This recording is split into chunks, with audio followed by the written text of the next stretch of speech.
நலமை நல்கும் அதிதூதரிடம் வாருங்கள், அற்புதங்களை காணுங்கள், சாட்சிகளாய் வாழுங்கள். இறையேசுவில் பிரியமுள்ள அன்பு சகோதர சகோதரிகளை, ஒரு குழந்தை பிறக்கின்ற போது பல எண்ணங்கள் நமது நெஞ்சங்களில் மனதில் ஓடுவதுண்டு. இந்த குழந்தை ஏதோ ஒன்றை சாதிக்கப் போகிறது என்று நினைக்கலாம். இந்த குழந்தை பிறந்த நேரத்திலிருந்து துன்பங்களுக்கு மேல் துன்பம், அடிக்கு மேல் அடி, எப்படி வாழ்க்கை நகரப்போகிறது என்று தெரியவில்லை என்று சொல்லலாம். பிறக்கும் போதே தாயையோ தந்தையையோ இவன் விழுங்கிவிட்டான் என்று சொல்லலாம். இப்படியாக ஒரு குழந்தை பிறக்கின்ற போது நமது உள்ளத்திற்குள் ஆயிரம் ஆயிரம் எண்ண ஓட்டங்கள் ஓடிக்கொண்டிருக்கின்றன. கடவுளும் இந்த உலகத்தை படைத்த போது அவருக்கும் பல எண்ண ஓட்டங்கள் ஓடிக்கொண்டிருந்திருக்கலாம்.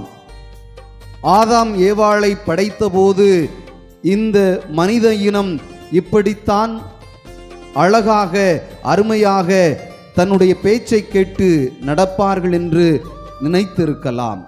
ஆனால் கதை மாறுகிறது. ஆசீர்வாதமான வாழ்க்கை அன்புக்குரியவர்களை பாவத்தினுடைய சாபமாக மாறியது. இப்படியாக வரலாற்றில் ஒவ்வொரு மானிடர்களை பார்த்தாலும் அவர்களுடைய வாழ்க்கையில் அவர்களுக்கு எழுதப்பட்டது ஒன்றாக இருக்கலாம், ஆனால் நிறைவேறக்கூடிய சூழல் வேறொன்றாக இருக்கலாம். ஆனால் கடவுள் இறைவாக்காக சொன்ன அனைத்தும் அன்புக்குரியவர்களை காலங்கள் கடந்தாலும் அது நிறைவேறி இருக்கின்றன என்பதை விவிலியம் நமக்கு அழுத்தம் திருத்தமாக சொல்லித் தருகிறது. ஆபிரகாமை கடவுள் அழைக்கிறார், நீயே ஆசியாக விளங்குவாய் என்று சொல்கிறார். அவருடைய மகன் வழியாக சந்ததிகள் பெருகும் என்கிறார். ஆனால் பிள்ளை இல்லை. ஆண்டவர் சொல்லி 25 ஆண்டுகள் கடந்தும் அவர் பிள்ளை இல்லாமல் இருக்க, இறுதியாக கடவுளுடைய வாக்கு ஆபிரகாமுக்கு 100 வயது நடைபெறுகின்ற போது அது உறுதி செய்யப்பட்டது. ஈசாக் பிறந்தான் என்று பார்க்கிறோம். ஒரே ஒரு மகன் ஈசாக்கினுடைய கதை என்னவானது? ஆண்டவர் இவனை பலியிட வேண்டும் என்று கேட்கிறார். ஆபிரகாம் இவன் வழியாகத்தான் மனித இனம் விருத்தியடையும் என்று நினைத்த வேளையில் தன்னுடைய மகனையே பலியாக கொடுக்க அவர் அழைத்து செல்லக்கூடிய காட்சி இன்னும் நமது மனக்கண்களில் ஆண்டவர் இயேசு கிறிஸ்துவினுடைய கல்வாரி மலையை நினைவுக்கு கொண்டு வருகிறது. அப்படி என்று சொன்னால், இப்படியாக வரலாற்றில் ஒவ்வொரு மனிதர்களையும் கடவுள் தேர்ந்தெடுத்து அவர்கள் வழியாக எந்த வாக்குறுதிகளை நிறைவேற்றுவதாக சொல்லியிருக்கிறாரோ அந்த வாக்குறுதிகளை அவர் உறுதியாகவே நிறைவேற்றிய கடவுளாக இருக்கிறார்.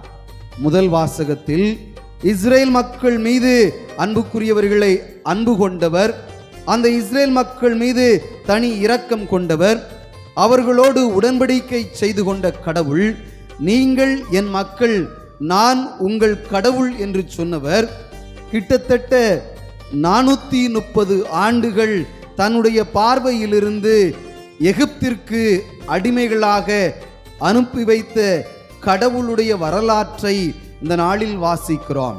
இந்த மக்கள்தான் என்னுடைய மக்கள் என்று ஆண்டவர் சொல்லி இருக்க, அதே வேளையில் அவர்கள் செய்த பாவத்தின் விளைவாக அவர்கள் தன்னுடைய அருமை பெருமைகளை அறிந்து கொள்ள வேண்டும் என்பதற்காக 430 ஆண்டுகள் அடிமைகளாக எகிப்தில் இருந்த இஸ்ரேல் மக்களை கடவுள் உறுதியோடு வழிநடத்தினார் என்று பார்க்கிறோம். 430 ஆண்டுகளுக்கு பிறகாக இந்த இஸ்ரேல் மக்களுக்கு விடுதலை யாரால்? மோயிசன் என்று சொல்லக்கூடிய திக்குவாயனால் அது கொடுக்கப்படுகிறது. ஆண்டுகள் கடக்கலாம், வருடங்கள் ஓடலாம், யுகங்களாக கூட அது மாறலாம். ஆனால் கடவுள் கொடுத்த வாக்குறுதி ஒருபோதும் பொய்க்காது என்பதை முதல் வாசகம் நமக்கு அழுத்தம் திருத்தமாக சொல்லித் தருகிறது. எனவேதான் வாசிக்கிறோம், கடவுள் விழித்திருந்த இரவும் இதுதான். கடவுள் எழுதிய கதையில் அவர் விழித்திருந்த இரவாக பொறிக்கப்பட்ட வார்த்தைகள் இந்த இஸ்ரேலினுடைய விடுதலை பயணமாக இருக்கிறது. ஆண்டவர் இயேசு கிறிஸ்துவை குறித்து அன்புக்குரியவர்கள் என்ன சொல்லப்பட்டது? சிமியோன் இறைவாக்காக மத்தேயு நற்செய்தி 12வது அதிகாரம் 18வது இறைவார்த்தையில் இருந்து நாம் வாசிக்கிற போது இந்த நாளினுடைய அந்த இறைவாக்கு நிறைவேறுகிறது என்பதை பார்க்கிறோம். ஆனால் சிமியோன் லூக்கா புத்தகம் 2வது அதிகாரம் 34வது இறைவார்த்தையில் சொல்கிறார், இக்குழந்தை இஸ்ரேல் மக்களுள் பலரின் வீழ்ச்சிக்கும் எழுச்சிக்கும் காரணமாக இருக்கும், எதிர்க்கப்படும் அடையாளமாக இருக்கும் என்று சொல்கிறார். வீழ்ச்சிக்கும் எழுச்சிக்கும் எதிர்க்கப்படும் அடையாளம் என்று சொல்கிற போது பரிசேய கூட்டங்கள் ஒருபுறம், சதுசேய கூட்டங்கள் ஒருபுறம், மறைநூல் அறிஞர்கள், தலைமை குருக்கள் என்று 4 கூட்டமாக இயேசுவை பந்தாடிய வேளைகள் உண்டு. இந்த நாளில் வாசிக்கின்ற போது இந்த பரிசேயர்கள் எல்லாம் இணைந்து இயேசுவை எப்படி ஒழித்து கட்டலாம் என்று நினைக்கிறார்கள். காரணம், 2 செயல்கள் நடக்கிறது.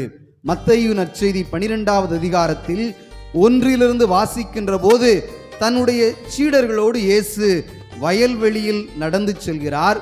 சீடர்கள் கதிர்களை கொய்து கசக்கி அதை தின்னக்கூடிய நிகழ்வு கொடுக்கப்படுகிறது. இதை பார்க்கக்கூடிய இந்த பரிசேயர்கள் ஓய்வு நாளில் எப்படி இவர்கள் நெற்கதிர்களை பறிக்கலாம், கரங்களினால் கசக்கலாம், அதை எப்படி உண்ணலாம் என்ற ஒரு கேள்வியை எழுப்புகிறார்கள். ஓய்வு நாளில் எந்த வேலையும் செய்யக்கூடாது என்ற கதையை ஆண்டவர் மாற்றுவதற்கு திருவுள்ளம் கொள்கிறார். 2வதாக, அதே ஓய்வு நாளில் கை சூம்பிய ஒரு மனிதரை ஆண்டவர் இயேசு குணப்படுத்தக்கூடிய நிகழ்வாக 2வது நிகழ்வை மத்தேயு நற்செய்தியாளர் அங்கு நமக்கு வர்ணனையாக கொடுக்கிறார்.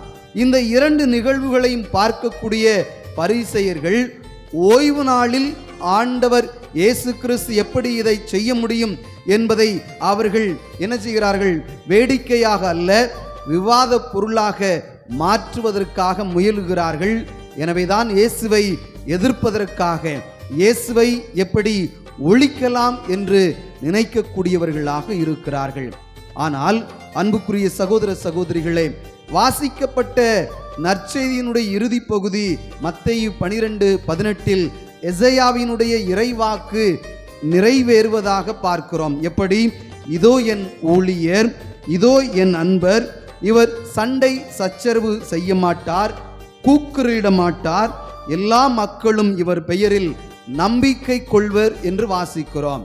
பரிசேயர்கள் வந்தாலும், சதுசேயர்கள் வந்தாலும், மறைநூல் அறிஞர்கள் வந்தாலும், தலைமை குருக்கள் வந்தாலும் இயேசு கிறிஸ்து அவர்களுக்கு எதிராக சண்டை சச்சரவுகள் செய்யவில்லை, கூக்குரல் கொடுக்கவில்லை. மாறாக தன்னை நோக்கி வந்த ஒவ்வொருவருக்கும் நன்மைகள் செய்தார், நோய்கள் நொடிகளிலிருந்து நற்சுகத்தை தந்தார். இவ்வாறு ஆண்டவர் இயேசு கிறிஸ்து துன்புறும் ஊழியன் என்பதை இங்கு நிறைவு செய்வதை நாம் பார்க்கிறோம். நம்முடைய வாழ்க்கையில கடவுள் நமக்கு என்ன எழுதி வைத்திருக்கிறார் என்று நாம் சிந்திக்க கடமைப்பட்டிருக்கிறோம். அன்புக்குரியவர்களை, வரலாற்றில் பல மனிதர்கள் தோன்றியிருக்கிறார்கள். ஒவ்வொரு மனிதர்களும் ஏதாவது ஒன்றை சாதித்து இருக்கிறார்கள். சிறப்பாக மார்ட்டின் லூதர் கிங் என்று சொல்லப்படக்கூடிய அந்த ஆப்பிரிக்காவினுடைய இனத்தலைவர் தன்னுடைய இன மக்களுக்காக வெள்ளையர்களை எதிர்த்து போராடி அன்புக்குரியவர்களை நிறவெறி போராட்டத்தை ஒழித்து தன்னுடைய மக்களுக்கு விடுதலையை வாங்கி கொடுத்தார் என்று பார்க்கிறோம். அதே வேளையில் திருச்சபையில் நடந்த பலவிதமான போராட்டங்கள் மத்தியில் திருச்சபையினுடைய ஒரு சில செயல்பாடுகளை சுட்டி காண்பித்து அதில் இருக்கக்கூடிய தவற்றை எண்பிக்க முயன்றவர் அன்புக்குரியவர்களை மார்ட்டின் லூதர் என்று பார்க்கிறோம். இவ்வாறாக பல மனிதர்கள் வரலாற்றில் தோன்றியிருக்கிறார்கள். அவர்கள் விடுதலைக்கு வித்தாகவும் அமைந்திருக்கிறார்கள். இயேசுவினுடைய சீடர்களாக அழைக்கப்பட்டுள்ள நாம் நம்முடைய இந்த வாழ்க்கையில் எதை சாதிப்பதற்காக அழைக்கப்பட்டிருக்கிறோம்? நிறைய நேரங்களில் சாதிக்க நினைக்கிறோம், ஆனால் நோயில் விழுந்து நாம் மரணித்து கொண்டே இருக்கிறோம். காரணம், வெறுப்பு ஒருபுறம், மன்னிக்க முடியாத தன்மை மறுபுறம், அன்புக்குரியவர்களை ஏமாற்றம் மறுபுறம் என்று பட்டியல் நீண்டு கொண்டே இருக்கிறது. இதற்காக நாம் என்ன முயற்சிகள் செய்கிறோம்? ஏதாவது மன்னித்து பார்க்கிறோமா? மனம் திரும்பி பார்க்கிறோமா? இல்லை. நம்முடைய உடலை நாம் அழித்து கொள்ள நம்மையே நாம் கையளிக்கக்கூடிய ஒரு மனிதர்களாக இருக்கிறோம். ஆனால் கடவுளை நோக்கி நாம் மீண்டுமாக திரும்பி வருகிற போது, ஆண்டவரே, என் குற்றங்களை மன்னித்து எனக்கு உடல் பலத்தை தா, நான் மீண்டும் எனது கதாபாத்திரத்தில் வாழ்ந்து நீயே கடவுள், உம்மீது நான் நம்பிக்கை கொண்டு நீர் தரக்கூடிய அருள் வரங்களை பெற்றுக்கொள்ள எனக்கு அருள் தாரும் என்று வேண்டுகிற போது, கடவுள் நமக்கும் நன்மைகள் செய்ய காத்திருக்கிறார்.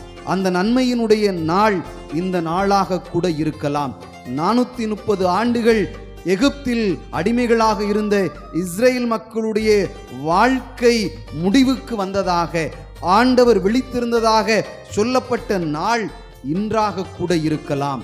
ஆனால் நம்பிக்கை தளராமல் ஆண்டவரை நோக்கி நாம் ஜெபிக்கிற போது, நம்முடைய பாவங்களை அறிக்கையிடுகிற போது, குற்றங்களை நாம் சொல்லி அதிலிருந்து மனமாற்றத்திற்காக நாம் எடுக்கக்கூடிய ஒவ்வொரு செயல்பாடுகளிலும் ஆண்டவருடைய இறை திட்டம் இந்த நாளில் நிறைவேறலாம்.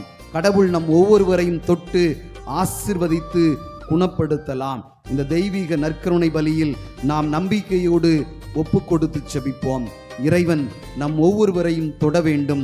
நம்முடைய உள்ளத்தில் இருக்கக்கூடிய எல்லா பாரங்களையும் ஆண்டவர் மாற்றி நமக்கு மன நிம்மதியை, மன ஆறுதலை தர வேண்டும் என்று செபிப்போம்.